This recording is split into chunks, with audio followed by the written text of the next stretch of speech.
सुंदरता नहीं है, सनातन की सुंदरता है राम चरित्र सुनवे कौन रसिया, राम लखन सीता मन वसिया। जिसका चरित्र अच्छा है वही अच्छा है, जिसका चरित्र अच्छा नहीं है वो अच्छा। आपके फेस से आप अच्छे बुरे नहीं होते, आपके पैसे से आप अच्छे बुरे नहीं होते, आपके चरित्र से आप अच्छे या बुरे होते। चरित्र की पूजा सनातन में है, इसलिए भारत बड़ा है। पूरी दुनिया में केवल विधवा स्त्रियां भारत में पाई जाती हैं, और भारत की परंपरा वाली स्त्रियां, विदेशों में जो भारतीय लोग बस गए वो भारतीय ही हैं, तो भारत में ही केवल विधवा स्त्रियां होती हैं। अमेरिका में कोई विधवा नहीं होता। क्यों मैया, सही है ना? ये हमारी मैया तो अमेरिका में 40 साल से, चाइना में, रसिया में, किसी भी दुनिया के देश में जाओ, विधवा स्त्रियां केवल भारत में हैं, अमेरिका में नहीं है। क्यों? क्योंकि भारत में पति के जाने के बाद वो उसी पति की विधवा रहकर जीती हैं, पर विदेशों में पति चला जाए तो दूसरा जिंदाबाद, तीसरा जिंदाबाद, 2 मर गए तो तीसरा, 3 मर गए तो चौथा, 4 मर गए तो 5वां। बुढ़ापे बूढ़े भी शादी कर रहे हैं, 70 साल के बुढ़ा बुढ़िया शादी कर रहे हैं, चलो शादी करेंगे, है ना मैया? है? हाँ, वहां कोई विधवा होती नहीं है, एक गया दूसरा जिंदाबाद। ऐसा पवित्र चरित्र केवल भारत का है। इसलिए पैसे के मामले में हम कमजोर हो सकते हैं, पर चरित्र के मामले में दुनिया से भारत आज भी आगे है। और हमारे यहां बड़ा उसी को कहा गया जिसका चरित्र बड़ा है। चरित्र है तो आप हैं, वरना आपके होने का कोई अर्थ नहीं। सही समझ में आ रही है कि नहीं? इसलिए अपने बेटों को थोड़ा चरित्र का, है ना, उनके अंदर भी उनका कैरेक्टर अच्छा रहे, वो चरित्रवान बने, इसकी शिक्षा दीजिएगा कि बेटा चरित्र ना बिगाड़ो, बेटी चरित्र ना बिगाड़ो। ये लिविन इविन अपना कल्चर नहीं है और ये सही भी नहीं है। बहुत ध्यान से देखोगे तो ये सब गंदगी है। इससे आपका भला ना होगा, ना इस राष्ट्र का भला होगा। हाँ, अच्छे लोगों के लिए नहीं, ये तो गंदे विचार वाले लोगों के लिए। तो हमारे भगवान श्री कृष्ण गोपियों से कहते हैं आप घर जाओ। गोपियां बोली प्रभु आप हमारे पति हो, आपको छोड़कर कहां जाएं। भगवान ने गोपियों के संग दिव्य रास रचाए, और जब रास रचाए तो गोपियों को घमंड आ गया, मैं बहुत सुंदर हूं। भगवान छोड़कर चले गए। और जहां अहंकार आता है ना, भगवान वहां अंतर्धान हो जाते हैं, छोड़ करके चले गए। सारी गोपियां विरह में डूब गईं, व्याकुल, हे कृष्ण। ऐसा है ना कि जब तक हमारे पास कोई चीज होती है तो हम उसकी वैल्यू नहीं समझते, जब नहीं होती तब कदर पता चलती है। कृष्ण मिल गए तो गोपियों को कृष्ण की कदर नहीं, और जब चले गए, हा कृष्ण, हे प्रभु आपके बिना जयति तेधिकम,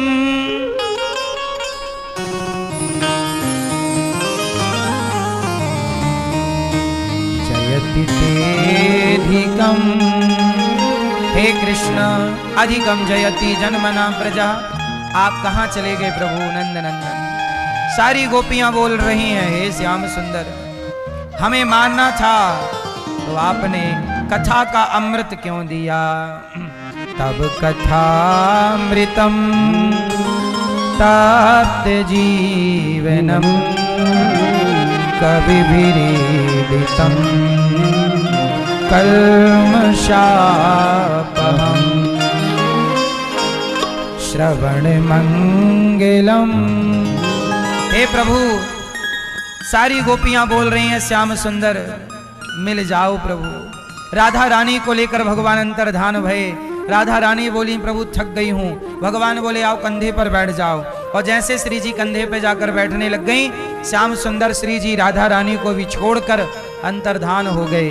सारी गोपियां जब मिली, एक स्वर में गोपी गीत गाया और प्रभु को पुकारा, हे नाथ, रोई भगवान के लिए, अपराध हो गया प्रभु, हम बड़ी गलती कर बैठी हैं नाथ, हमें छोड़ कर ना जाओ। और जब भगवान की याद में गोपियां रोई, तड़पी, तरसी, विरह में डूबी, तब भगवान को लगा भी ये मर जाएंगी। भगवान ये देखते हैं कि मेरे भक्त को मेरी जरूरत है कि नहीं। भगवान किसे मिलते हैं? किसे मिलते हैं भगवान? जिस भक्त को जरूरत होती है, तड़पता है जो।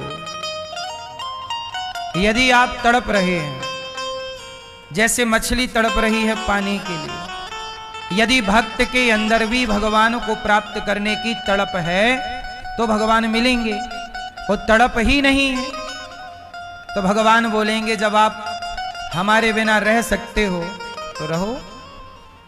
गोपियां तो ऐसी स्थिति में पहुंच गईं कि अब जी ना पाएंगी, और जब जी ना पाएंगी की स्थिति में गईं, अब प्राण निकल जाएंगे।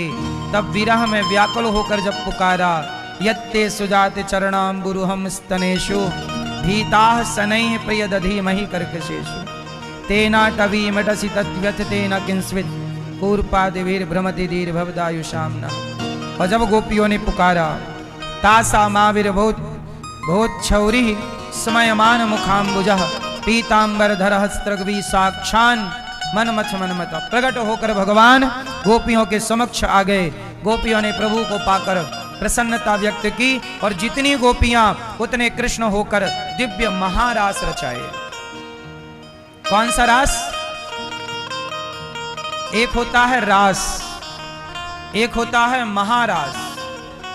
सीमित गोपियां और सीमित कृष्ण तो रास, असीमित कृष्ण, असंख्य कृष्ण, असंख्य गोपियां, एक कृष्ण और 10 गोपियां, तब तो रास।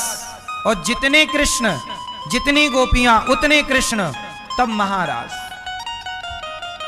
दिव्य महारास। उस महारास में ये रास क्या था? ये जीवात्मा और परमात्मा का मिलन था। ये रास का मतलब ये मत समझ लेना कि कोई भोग विलास की लीला है। ये कोई भोग विलास की लीला नहीं है। ये जीवात्मा, मीरा जैसे भक्त, जब भक्ति के बल पर व्यक्ति उस परम पद को पहुंचता है तो भगवान अपना लाड़, अपना प्यार भक्तों पर लुटाते हैं। उस लुटाने के नाम का नाम रास है। जब भगवान कृपा लुटाते हैं उसे रास कहते हैं, जीवात्मा परमात्मा का मिलन। अब गोपियां भगवान के संग दिव्य रास रचा रही हैं, महारास। शंकर जी आए गोपी बनकर, कहते हैं हमें उस रास में सम्मिलित होना है। पार्वती जी लगा के बिंदिया, बना के जूड़ा, चाल चले मतवाली, चल पड़े शंकर जी। और जब आए उस दिव्य रास में, हनुमान जी भी सखी बनकर आए, शंकर जी भी सखी बनकर आए, नारद जी भी सखी बनकर आए। ये गोपी क्या है? गोपी स्त्री का नाम नहीं है। जिसने अपनी इच्छाओं को समाप्त कर दिया है, जिसने अपने भीतर की वासनाओं को मिटा दिया, उसी का नाम गोपी है। कोई कामना नहीं, कोई इच्छा नहीं। अब भगवान दिव्य गोपियों के संग महारास रचा रहे हैं, दिव्य रास। रास की लीला चालू। उसके बाद भगवान ने सुदर्शन और शंखचूड़ के उद्धार की लीला की, अरिष्टासुर का उद्धार किया। युगल गीत गोपियों ने गाया, केसी और व्योमासुर को मारा। अक्रूर जी आए और भगवान को लेकर मथुरा चले। गोपियां रथ के आगे लेट गईं, प्रभु हम आपके बिना कैसे रहें। तड़पने लगी गोपियां, तरसने लगी। गोपियों से भगवान ने कहा 2 दिन में आ जाऊंगा मैं, सिर्फ 2 दिन का कह करके भगवान चले गए। और जैसे ही भगवान गए, अक्रूर जी यमुना जी स्नान किए, भगवान ने अपना दिव्य दर्शन कराया। मथुरा पहुंचे तो मथुरा में भगवान ने एक धोबी कपड़े का गट्ठा लेकर जा रहा था। भगवान ने कहा मामा जी राम राम, कपड़ा दोगे? ये धोबी वही था जिसके कहने से सीता जी को वनवास जाना पड़ा। आज भगवान ने धोबी से कपड़ा मांगा। धोबी बोला तुमने बाप के राज में ऐसे कपड़े पहने हैं? एक तमाचा जोर का मारा, धोबी का उद्धार हो गया। भगवान ने अब कृपा की, दर्जी पर कृपा की, सुदामा नाम के माली पर कृपा की, और त्रेता की सूपनखा, त्रेता की त्रेता की सूपनखा द्वापर में कुब्जा बन करके आई। कुब्जा चंदन लेके जा रही थी कृष्ण को लगाने, ओ कंस को लगाने। भगवान बोले सुंदरी कहां जा रही हो? बोले चंदन। किसके लिए? कंस के लिए। भगवान बोले हमें लगा दो। कुब्जा बोली कि ठीक है आप सुंदर हैं, आपको लगा देती हूं। पहली बार मुझे किसी ने सुंदरी कहा। भगवान बोले अच्छा उसकी कुबड़ निकली थी। भगवान ने कहा कि दुनिया तुम्हारे तन को देखता है, हम तुम्हारे मन को देख रहे हैं। सूपनखा राम को चाहती है कि नहीं पति के रूप में, तो उसकी इच्छा तब पूरी नहीं हुई। सूपनखा पुष्कर में जाके 10,000 सालों तक तपस्या की रावण के मरने के बाद। और ब्रह्मा जी आए तो कहा सूपनखा क्या चाहती हो? बोले मुझे राम चाहिए पति के रूप में। तब ब्रह्मा जी ने राम से कहा प्रभु ये तो आपके पीछे पड़ी है, अब बताओ क्या करें? बोले कि मेरी भक्त है वो, कह दो कि द्वापर में जब वो कुब्जा बनकर आएगी तब मैं कृपा करने उस पर आऊंगा, चिंता ना करें। वही सूपनखा कुब्जा बनी, चंदन लेकर के प्रभु को चंदन लगा रही है पूरे शरीर पर। भगवान ने कहा तेरी कुबड़ हम ठीक करेंगे। पांव पर पांव रख के एक ठोकर मारी, कुब्जा की कुबड़ सही हो गई। कुरूपवान थी, प्रभु ने स्वरूपवान बना दिया, दिव्य बना दिया पूतना को प्रभु ने, दिव्य। इसके बाद भगवान ने सूपनखा पर कृपा करके पूतना कुब्जा, अच्छा कुब्जा ने इतना सा चंदन दिया तो भगवान ने कहा तुमने मुझे इतना दिया, मैं तुम्हें इतना दूंगा। भगवान कहते हैं तुम मुझे इतना दोगे तो मैं तुम्हें इतना दूंगा। एक बार क्या हुआ, श्री कृष्ण और अर्जुन जा रहे थे, कहीं रास्ते पर थे, कोई ब्राह्मण देवता आए, वो भीख मांग रहे थे। ब्राह्मण भिक्षाम देहि, भिक्षा दे दो। अर्जुन से मांगा, अर्जुन आपका बड़ा नाम सुना है, मैं भिखारी हूं, तुम भिक्षा दो। तो अर्जुन ने एक सोने से भरी थैली, सोने से भरी पोटरी पकड़ाई, ये लो। अब तो वो पंडित जी बड़े प्रसन्न भय, अरे राम इतना धन, अब तो मैं राजा बनूंगा, इतना धन आया, मैं इतना ये करूंगा। अपने बारे में सोचने लगे, मैं राजा बनूंगा, मैं ये करूंगा। कि तभी चोर आए और पोटरी छीन के भाग गए। भिखारी, फिर भिखारी का भिखारी, भागता भागता फिर अर्जुन के पास आए, अर्जुन मेरा धन चोरी हो गया और दो। अर्जुन ने कहा अच्छा ठीक है। एक सुंदर सा हीरा जो बहुत अनमोल था, एक मणि दे दी, ये लो मणि। अब वो मणि लेकर चला। भिखारी बोला वाह इसको बेचूंगा, बहुत पैसा मिलेगा, मैं राजा बनूंगा और मेरी राज सत्ता में सब लोग रहेंगे, मैं ये बनूंगा, मैं वो, मेरी गरीबी मिट गई। वो अपने घर गए, उनके घास की झोपड़ी थी, तो पुराना सा एक घड़ा था, उसमें वो हीरा मणि रख दी। और वो थके थे, पंडित जी सो गए, पत्नी काम कर रही थी। अब जब पत्नी गई पानी लेने तो पानी का घड़ा फूट गया। तो पुराना घड़ा जिसमें वो मणि रखी, बोले उस घड़े पे, उस घड़े को लेके गई और पानी नदी में ले जाके धुल दिया, पलटाया तो वो मणि गिर गई। पानी लेकर आई, पति की नींद खुली, पति ने देखा घड़ा गायब। बोले यहाँ घड़ा था, कहाँ गया? बोले मैं धुले आई, वो पानी ले आई, वो फूट गया था। अब पति बोला राम राम, उसमें मणि थी, बहुत ढूंढा, नदी में गए पर मिली नहीं। अब फिर अर्जुन के पास गए, महाराज मेरी गरीबी मिट ही नहीं रही है, मेरे भाग्य में पैसा है ही नहीं। भगवान कृष्ण मुस्कुराए, कहा अर्जुन इसके भाग्य में अमीरी है। अर्जुन ने कहा जब अमीरी है तो मैंने इतना धन दिया तो ठहरा क्यों नहीं इसके पास? भगवान ने कहा लो हे ब्राह्मण देवता, यहां ये लो, ये कुछ पैसे आप रख लो, कुछ पैसे, इतने से पैसे दे दिए, ये लो। पंडित जी बोले इतने से पैसे में क्या होगा, इतना सा पैसा है। एक मछुआरा नदी में मछली पकड़ा और वो ले जा रहा था, मछली बड़ी तड़प रही थी, उसके जाल में फंसी। तो पंडित जी को दया आई। पंडित जी ने कहा भैया ये पैसे ले लो, कुछ श्री कृष्ण ने दिए हैं मुझे, ये ले, मेरे काम के तो है नहीं, इतने से तो क्या होगा, तुम रखो। और ये मछली तड़प रही है, मुझे देखा नहीं जा रहा है, ये मछली लाओ, मैं पानी में छोड़ दूंगा। और मछली को पंडित जी ने लिया और जैसे ही वो नदी के पास पानी में छोड़ने चले तो मछली के गले में वही उसकी मणि, मछली निगल गई थी और उसकी मणि पंडित जी के हाथ में आ गई और हाथ में मणि आई और मछली चली गई पानी में। अब पंडित जी चिल्लाए, मिल गई, मिल गई। अब चोर वहीं थे, गुजर रहे थे आसपास से। चोरों को लगता है पंडित जी को हमारी सूचना मिल गई, अब ये पकड़वा के मरवाएगा। तो चोर आए और पंडित जी का चुराया हुआ धन देकर, पंडित जी ये धन तुम्हारा है, हमें मत पकड़वाना। पंडित जी का खोया हुआ धन वापस मिला, मणि भी आ गई और सोना भी मिल गया, जो पोटरी भर सोना था। अब अर्जुन को भगवान ने कहा था तुम पीछे पीछे जाओ, इसकी गरीबी दूर कैसे होती है अपनी आंखों से देखना। तो अर्जुन परेशान, प्रभु उसका तो सारा धन मिल गया, कैसे? तब भगवान कृष्ण बोले यहां आओ।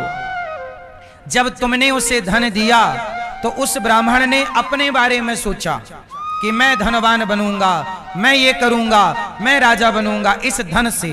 जब धन मिला तो उसने अपने बारे में सोचा, इसलिए वो गरीब का गरीब रहा। लेकिन जब मैंने कुछ पैसे दिए तो उसने अपने बारे में नहीं, उस तड़पती मछली के बारे में सोचा।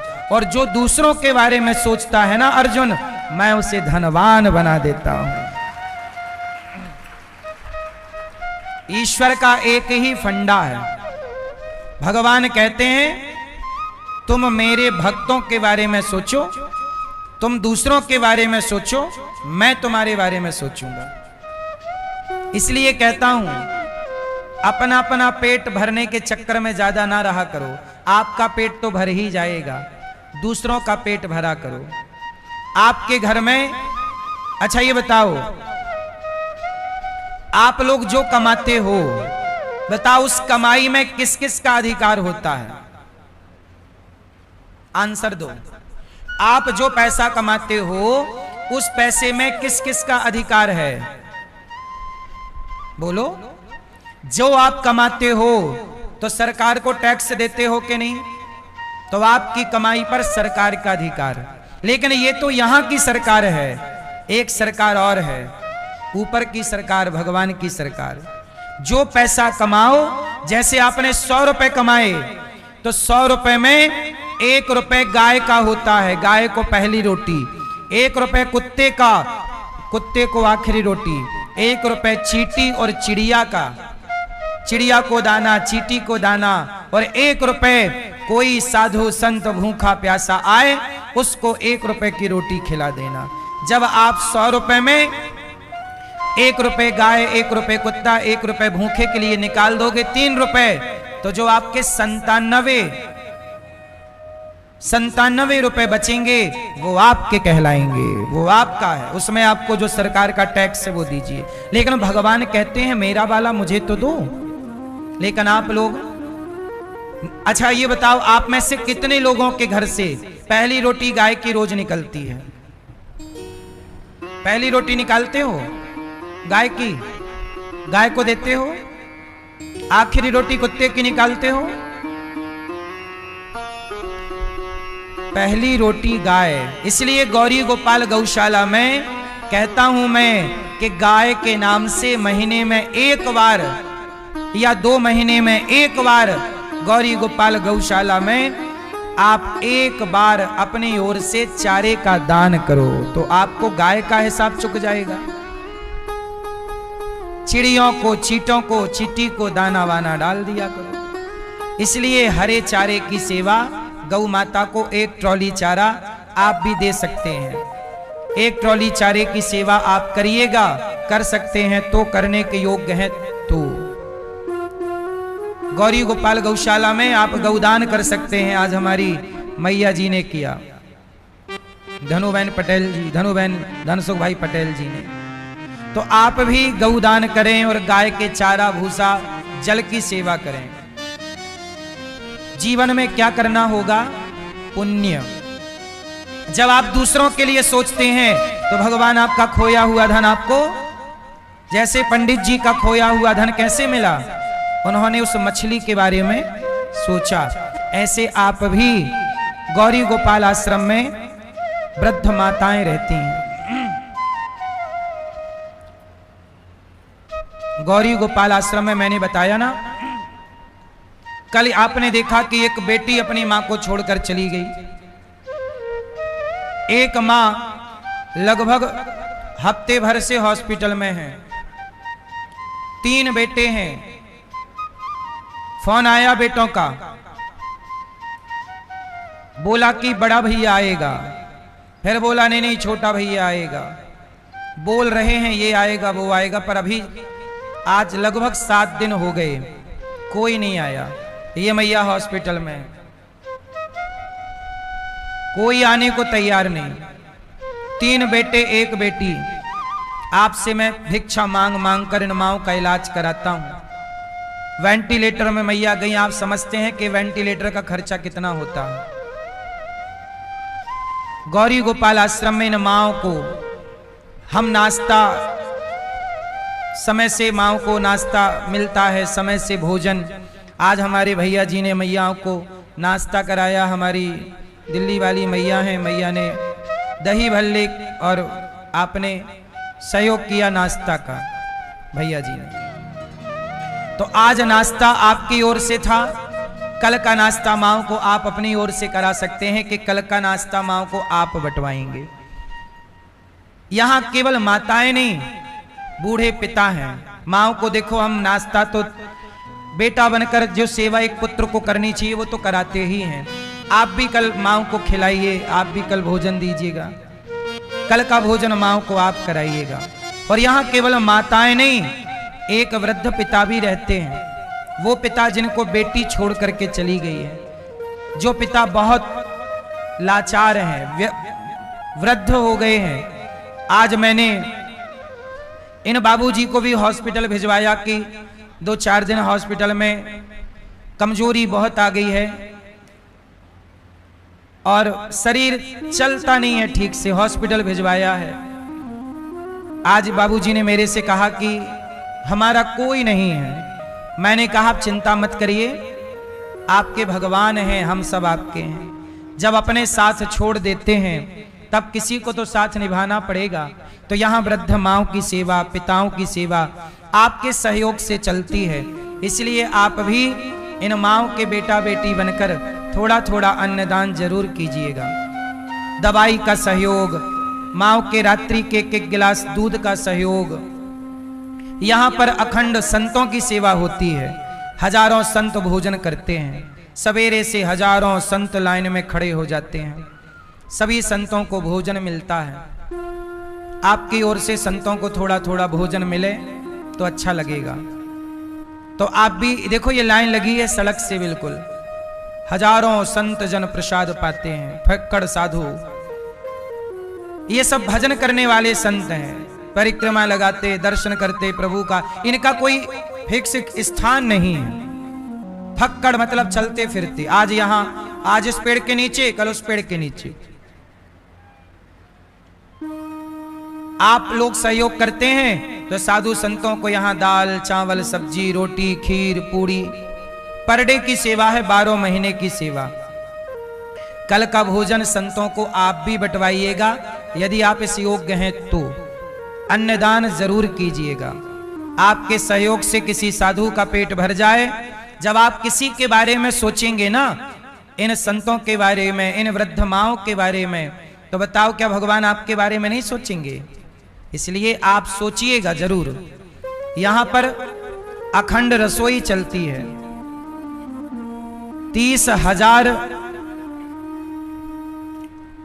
30,000 भक्त भोजन करते हैं यहां पर। 24 घंटे भक्तों की लाइन लगी रहती है। कोई भी भक्त आओ, सबको पेट भर भोजन। आप में से कितने लोगों ने गौरी गोपाल जी की रसोई में प्रसादी पाई? कोई पैसा लगा? अखंड सेवा है मैया। आपने देखा सब 24 घंटे भोजन चल रहा है कि नहीं? आपके घर में यदि 10 लोग एक्स्ट्रा कभी आ जाएं तो बजट बिगड़ जाता है, पर यहाँ कल कितने आएंगे पता नहीं। ये देखो लाइन लगी रहती है, माताओं की, बहनों की, बच्चों की, बूढ़ों की। कल कितने आएंगे पता नहीं, पर जितने आएंगे सबको गौरी गोपाल भगवान भोजन की व्यवस्था कराएंगे। ये सेवा है, इस सेवा से आप भी जुड़िए और अपने धन को पवित्र कीजिएगा।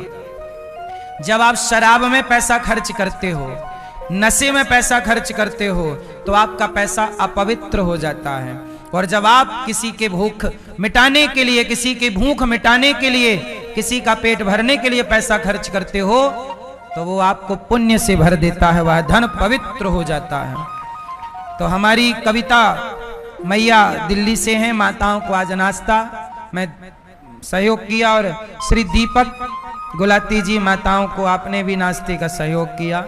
और आप जिस योग्य हैं, आप जरूर अपने आप को माओ के भोजन से जोड़िएगा। आने वाले महीने में बेटियों का विवाह है, यहाँ से 101 बेटी का, तो आप भी उन गरीब परिवार की बेटियों में कुछ बेटियों का आप भाई बनकर, पिता बनकर, माँ बनकर सहयोग जरूर कीजिए। कुछ बेटियों का कन्यादान कीजिए। और गौरी गोपाल विद्यालय बन रहा है, जहाँ 5 से 7 हजार बच्चे निःशुल्क पढ़ेंगे और शिक्षा के साथ संस्कार पाएंगे। तो इस गुरुकुल के विद्यालय के निर्माण में आप सब सहयोग करेंगे तो काम होगा। तो जिस योग ईश्वर ने बनाया हो, आप जरूर थोड़ा थोड़ा सहयोग कीजिएगा। और आप भी जो बन जाए, आपको सेवा से जुड़िएगा, अपने आप को जोड़िएगा।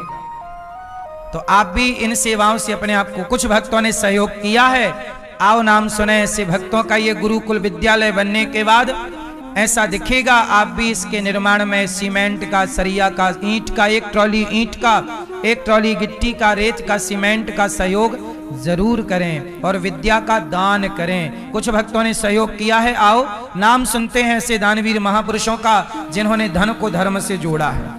बोलिए सदगुरुदेव भगवान की।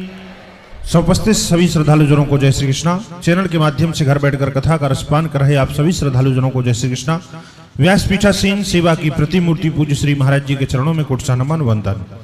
अभी आपने श्रवण किया कि किस प्रकार पूज्य श्री महाराज जी श्री धाम वृंदावन में वर्षों से सेवा प्रकल्प चला रहे हैं और ऐसे पावन पुनीत सेवा प्रकल्प चला रहे हैं। कुछ महानुभावों ने उन सेवाओं के लिए अपना सहयोग पहुंचाया है, उनके नाम श्रवण करते हैं। संस्था के अकाउंट नंबर टीवी स्क्रीन पर दिख रहे हैं। यदि आप भी पावन पुनीत सेवाओं से जुड़ना चाहते हैं, आप भी अपना सहयोग भेजकर मोबाइल नंबर में संपर्क कर आप भी अपना नाम दर्ज अवश्य कराएं। श्री विशाल सहारनपुर से एवं जसवंत सिंह भिंड मध्य प्रदेश से 10,000 रुपए की सेवा राशि समर्पित कर रहे हैं, बहुत बहुत धन्यवाद। गजाधर साहु जी पटना बिहार से आप 22,000 रुपए की सेवा राशि गौ सेवा के लिए दे रहे हैं।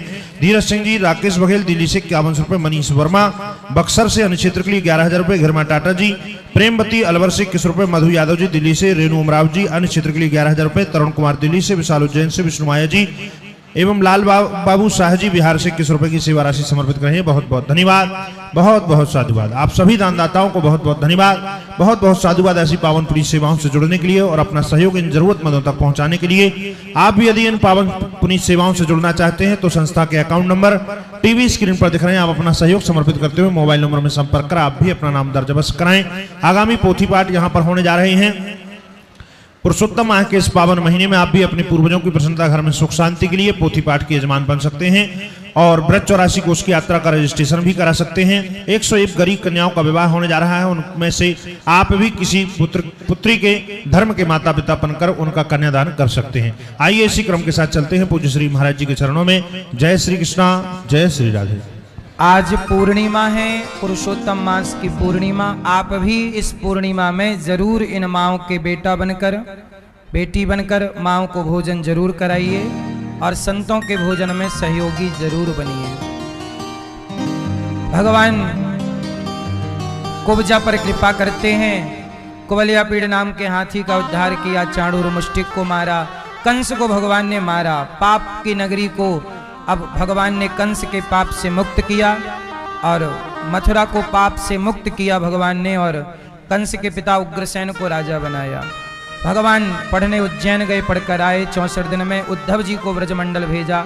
उद्धव जी ब्रजरज में लौट कर आए हैं और भगवान ने कुब्जा अक्रूर जी पर कृपा की। जरासंध ने 17 बार भगवान से युद्ध किया, भगवान ने उसे पराजित किया। 18वीं बार भगवान मुचकुंद के द्वारा कालियवन को मरवाते हैं और द्वारिकाधीश कहलाते हैं। बोलिए द्वारिकाधीश भगवान की। बलराम जी का विवाह माता रेवती से संपन्न हुआ और कुंदनपुर की राजकुमारी रुक्मणी जी का, रुक्मणी जी ने प्रेम पत्र लिखा प्रभु को। पूजा करने मां भगवती रुक्मणी जी गईं। भगवान को सूचना मिली कि मेरे से विवाह करना रुक्मणी जी चाहती हैं, तो रुक्मणी जी को लेकर के भगवान दारुक को तैयार करके वायु के वेग से रथ से चले और जैसे ही भगवान कुंदनपुर पहुंचे सब देखते रह गए। भगवान ने दौड़कर रुक्मणी अम्बा का हाथ पकड़ा और रुक्मणी जी को लेके दौड़ते हैं, भागते हैं। बोलिए रुक्मणी हरण भगवान की जय हो। भगवान ने रुक्मणी जी का हरण किया। बलराम जी ने रुक्मी को समझाया। प्रभु द्वारिका पहुंचे हैं। अब हमारी मैया आकर भगवान का पूजन करेंगी। आप एक दूसरे का माल्यार्पण करेंगे, एक दूसरे को माला पहनाएंगे। मंगलम भगवान विष्णु मंगलम गरुणध्वजा मंगलम पुंडरीकाक्ष मंगलाय तनो हरि। अब हमारी मैया आकर पूजा करेंगी और आप सब लोग भाव से भगवान के विवाह में एक बार झूम लीजिए और फिर सभी लोग आरती उतारेंगे। हो आज मुझे लगता है कि ब्रजधाम में शादी है, आज मेरे श्याम की शादी है। जय हो।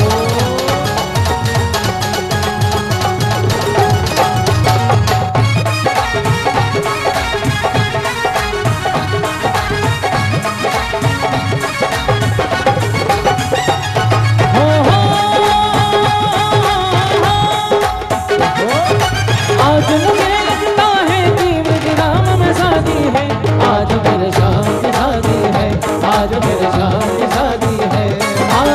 श्याम की शादी है, मेरे नंदलाल की शादी है। श्याम की शादी है, मेरे नंदलाल की शादी है। आज मेरे श्याम की शादी है, आज मेरे श्याम की शादी है।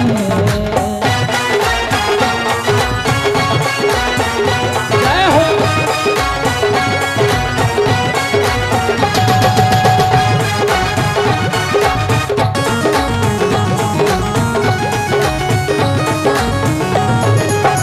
बनी है खूब जोड़ी कृष्ण रुक्मणी की जोड़ी, बनी है खूब जोड़ी कृष्ण रुक्मणी की जोड़ी। हाँ खुशी से नाचे हैं मन, मिला सजनी को साजन। खुशी से नाचे हैं मन, मिला सजनी को हो। आज मुझे लगता है कि नंदलाल की शादी है, आज मेरे श्याम की शादी है, आज मेरे श्याम की शादी है। श्याम की शादी है, मेरे नंदलाल की शादी है। श्याम की शादी है, मेरे नंदलाल की शादी है। आज मेरे श्याम की शादी है, आज मेरे श्याम की शादी है। हरि बोल।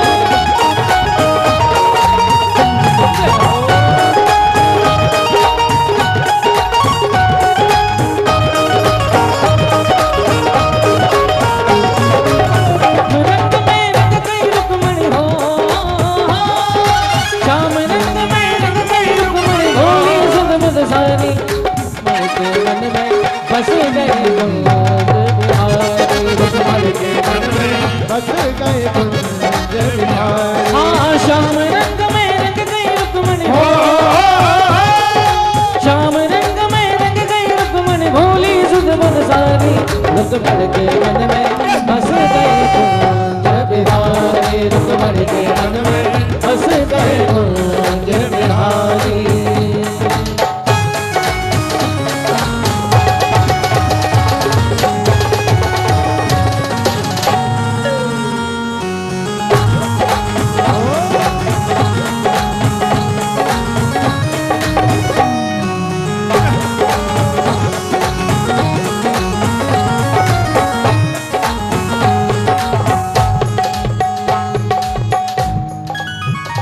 प्यारा प्यारा है दूल्हा, प्यारी प्यारी दुल्हनिया। वृंदावन के सब नारी झूम रहे हैं ऐसे, वृंदावन के सब नारी झूम रहे हैं ऐसे, जोड़ी देख के हुए निहार। ये दूल्हा दौड़ का नगरिया वाला, ये दूल्हा दौड़ का नगरिया वाला। अरे रसिया की रसीली बन जाऊंगी, रसिया की रसीली बन जाऊंगी, हाँ दीवानी बन जाऊंगी, मस्तानी बन जाऊंगी, दीवानी बन जाऊंगी, मस्तानी बन जाऊंगी, रसिया की रसीली बन जाऊंगी, रसिया की रसीली बन जाऊंगी।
मथुरा से गोकुल में, मथुरा से गोकुल में, गोकुल से वृंदावन में एक चोर आया, वो माधव चोर आया, एक चोर आया, वो माधव चोर आया।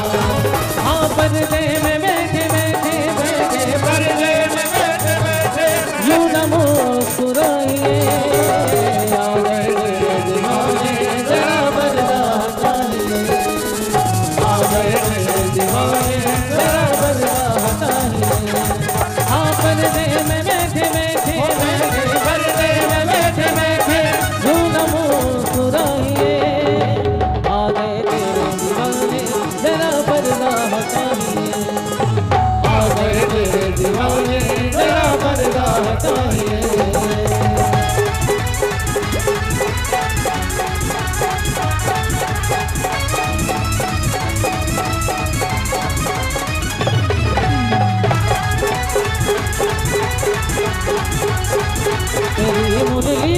धुन सुन के, मेरी मुरली की धुन सुन के मैं बरसाने सी आई हूँ, मेरी मुरली की धुन सुन के मैं बरसाने से आई हूँ, मैं बरसाने से आई हूँ।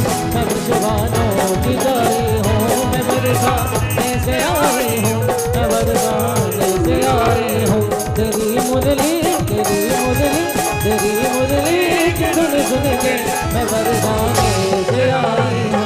तेरी मुरली की धुन सुन के मैं बरसाने से आई हूँ।